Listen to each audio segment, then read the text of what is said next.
There's a difference between surviving a moment and surviving the aftermath. When someone leaves your life, your first instinct is to keep it together. Stand tall. Prove to yourself that you're stronger than the pain. You keep moving, keep talking, keep doing all the things you're supposed to do, because falling apart, that's not an option. Not yet. But here's what no one tells you. It's not the leaving that breaks you. It's what happens after the silence settles in. After the distractions fade. After the friends stop checking in. After the world assumes you're over it, even though you've barely scratched the surface. You didn't fall to pieces when it happened. You were composed. Calm. Maybe even too calm. But now the cracks are starting to show. And it feels confusing, doesn't it? Because everyone around you thinks you're okay. Maybe even proud of how strong you've been. But what they don't see is the late night scrolling, the appetite that disappeared, the music that suddenly hurts. The things you once loved now feel like noise. You're not broken. You're just exhausted from holding it together for too long. That emotional numbness you're carrying, that's the cost of trying to skip the pain. You told yourself you didn't need time, didn't need to cry, didn't need to process. You buried it beneath routines and responsibilities. But pain doesn't vanish just because you refuse to feel it. It waits patiently, and now it's catching up. This isn't weakness, this isn't failure. This is your heart asking to be heard. And maybe, for the first time, you're starting to hear it. You're realizing that strength doesn't mean silence. It doesn't mean pretending you're unfazed. It doesn't mean proving you're over it faster than you're ready. Real strength is letting the weight fall. It's sitting with the sadness, not to drown in it, but to understand it, to stop running, to finally say, this hurt me, not because you want to go back, but because you're ready to go forward properly, fully, with all of you intact.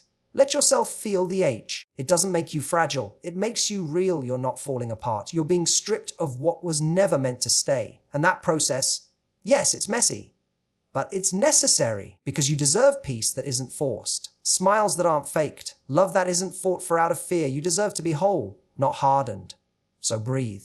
Let the feelings rise. Let the pieces fall. This is not the end. This is the beginning of something far more powerful, a return to yourself. And that's a comeback worth waiting for. When someone leaves and there's no breakdown, no visible devastation, people assume healing has begun. But what's often missed is that silence and composure are not always signs of strength. Sometimes that initial calm is nothing more than emotional avoidance wrapped in self-protection. It's not that the heart is unaffected. It's the person has learned to numb themselves before the pain can take root. It's a learned reaction, a way to stay in control, to not be vulnerable in front of others or even in front of themselves. They tell themselves they're fine, that it didn't really hurt, that the connection didn't run that deep. But beneath that story is a silent war between what they feel and what they allow themselves to feel. Avoidance often looks like strength in the beginning. You move on with your day, show up to work, go out with friends, and carry on as if nothing has changed. But emotional avoidance doesn't erase the wound. It just delays the moment you actually feel it. It's like placing a lid on a boiling pot. The steam doesn't vanish, it just builds pressure beneath the surface.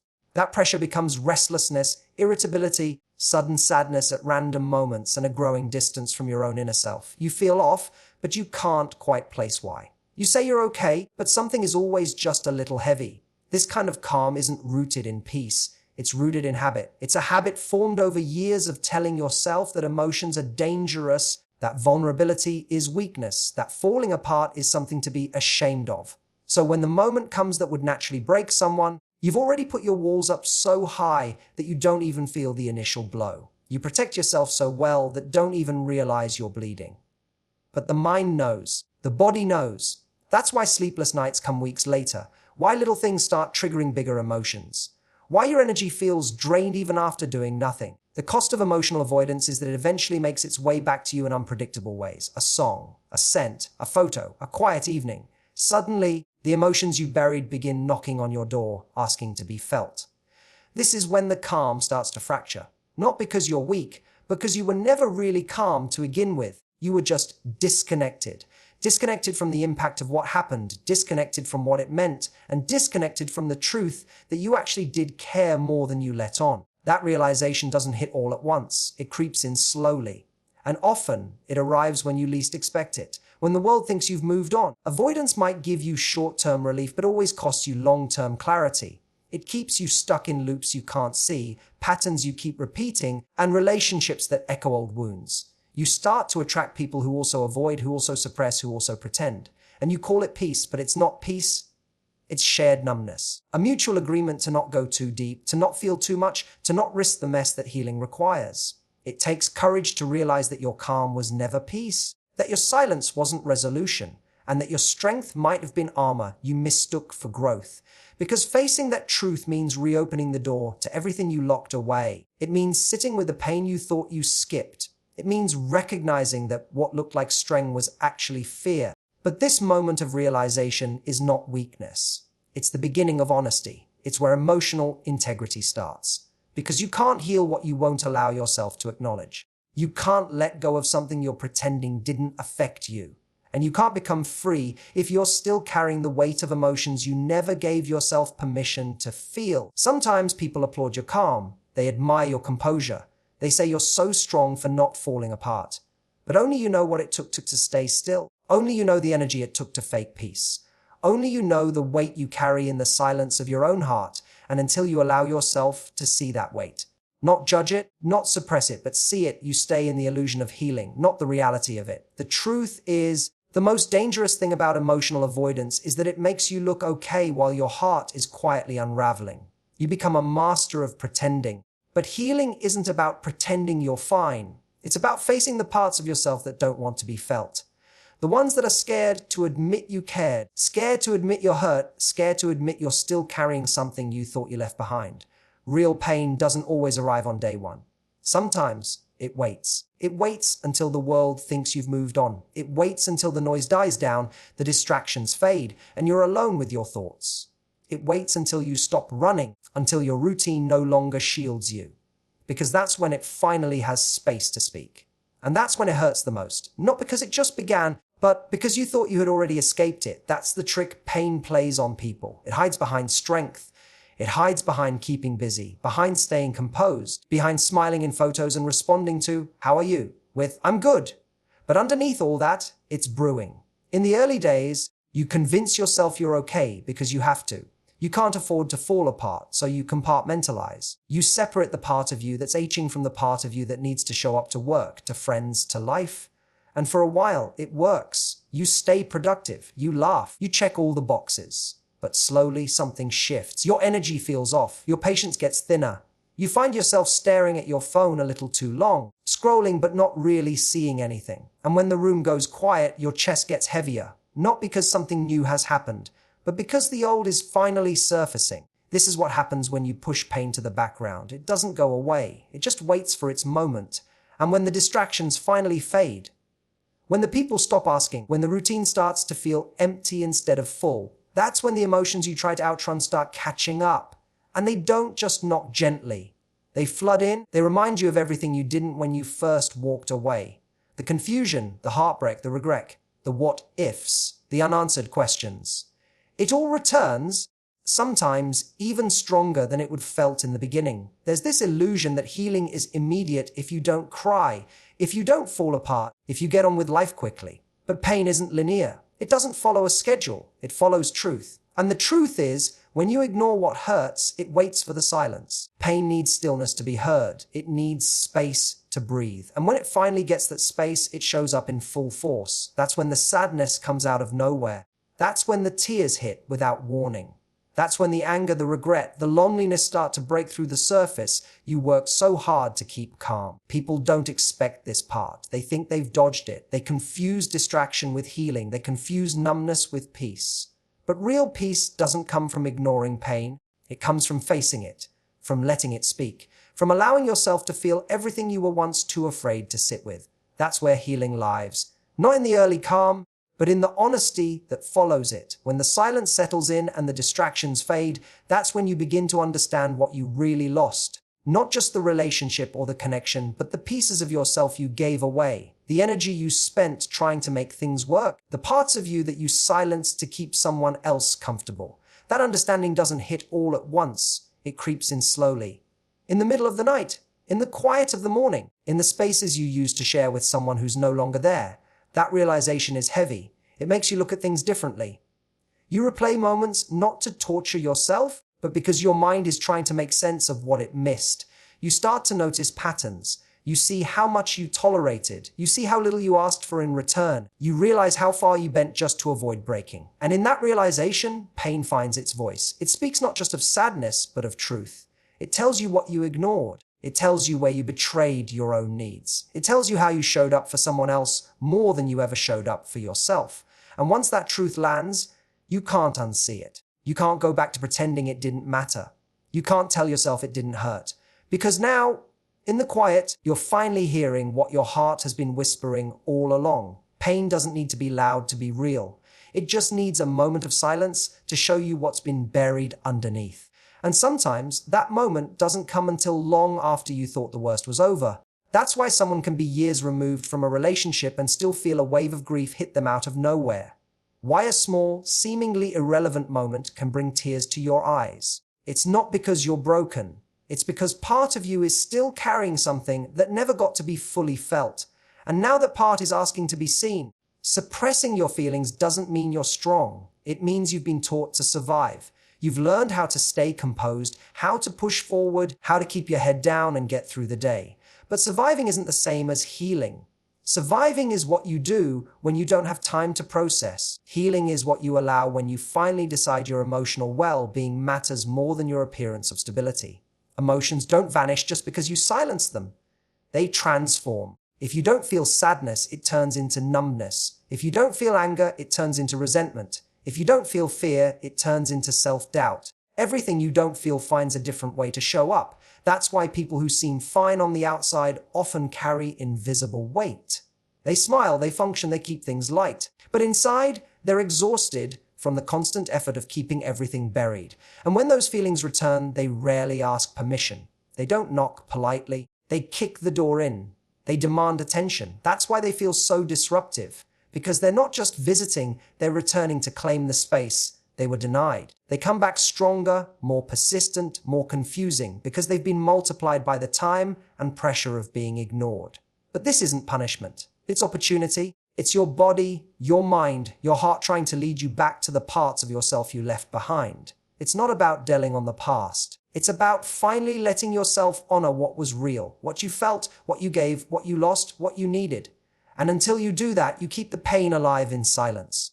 You keep carrying the weight without knowing why you're tired. You keep avoiding feelings that are already a part of you. You can't outthink your emotions. You can't logic your way out of feeling. You can't ignore sadness into disappearing. The only way out is through the tears, through the confusion, through the uncomfortable truths you'd rather not face. Because every emotion you've avoided still belongs to you.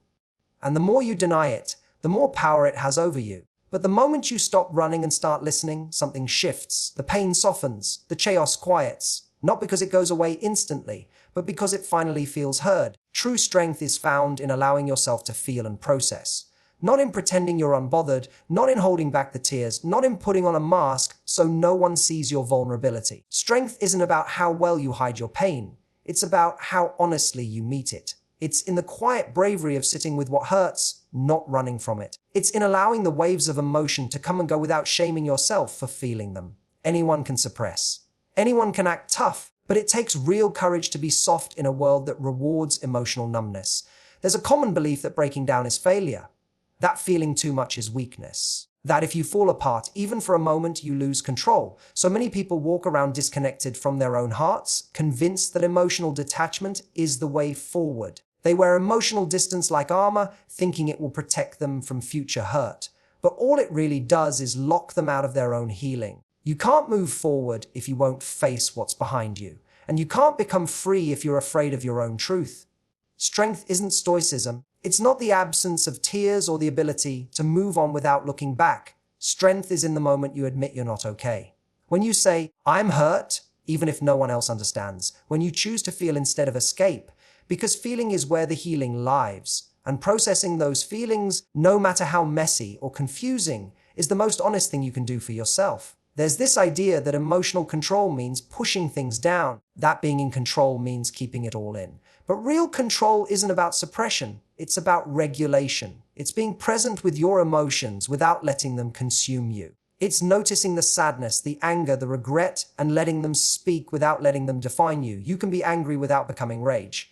You can be sad without becoming broken. You can feel pain without losing your power. That's real emotional strength, and it's not taught often enough. Processing emotions isn't something that happens in a single moment. It's a practice.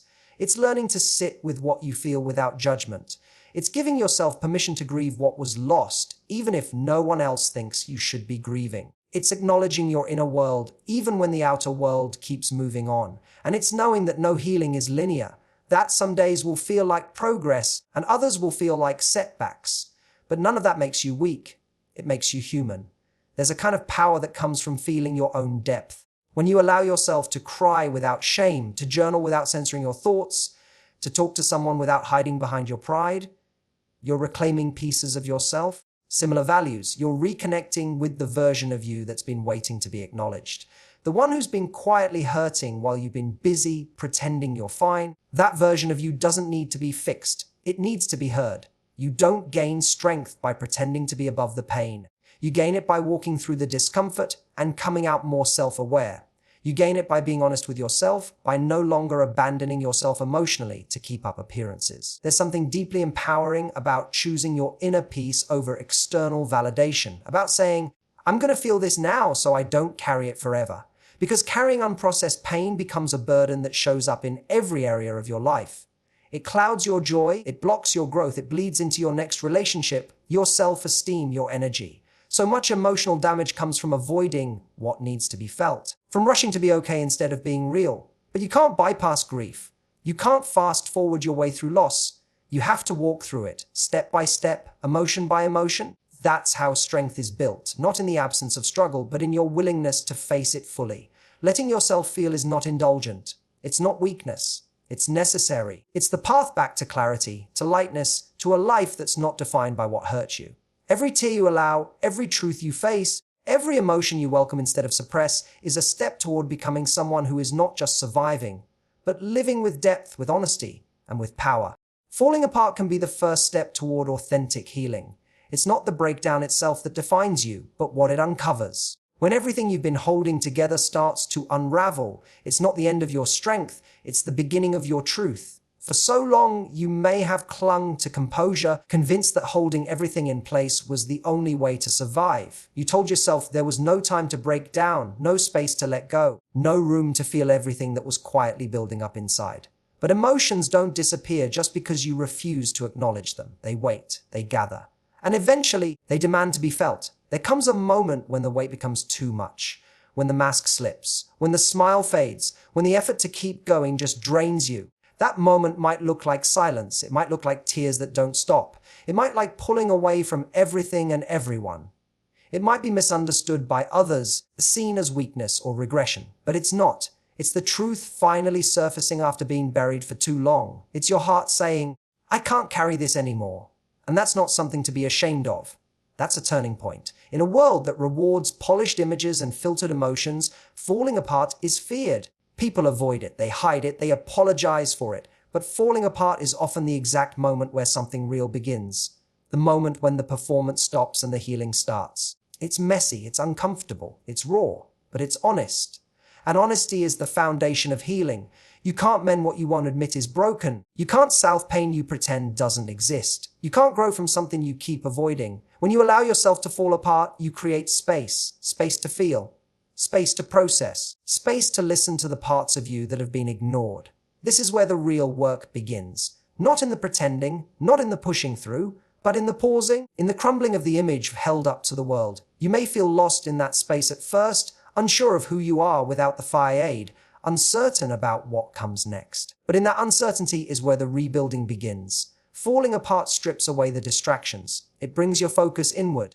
You begin to see things you hadn't noticed before, wounds you never addressed, needs you never honored, truths you never gave yourself permission to speak. It's not a collapse without meaning. It's a collapse that reveals. It shows you where you need care, where you need boundaries, where you've been overextending yourself for too long. It shows you what matters and what doesn't. And in that clarity, you find direction. There's a certain freedom in no longer trying to be okay for the sake of others. When you let yourself feel the depth of what's inside, you stop living to meet external expectations. You start honoring your own reality. That authenticity may scare people. It may make them uncomfortable. but it will attract what's meant for you. People who see the real you, who support you not just when you're strong, but when you're honest. The kind of people who don't need you to be perfect, just present, just real. In the stillness that comes after falling apart, you begin to pick up the pieces. Not to put them back the way they were, but to understand them. To decide what to keep, what to let go of, and what to rebuild from scratch. You learn to give yourself grace, to take your time, to stop measuring your healing by someone else's standards. You learn that strength isn't about never breaking. It's about trusting that when you do, you will find your way back to yourself slowly and surely. This process doesn't happen all at once. Healing never does. There will be days when you feel like you're making progress, and days when it all feels heavy again. But every time you choose to be honest with yourself, to feel instead of flee, you take a step forward. You create a path that's rooted in truth, not performance. And that path, though difficult, leads to a life that's no longer defined by pretending to be okay, but by being fully human. Letting yourself fall apart isn't a failure. It's a release. It's the moment you stop fighting against yourself and start moving with the rhythm of your own healing. It's where the walls come down and self-compassion begins. It's where you stop resisting what hurts and begin allowing what heals.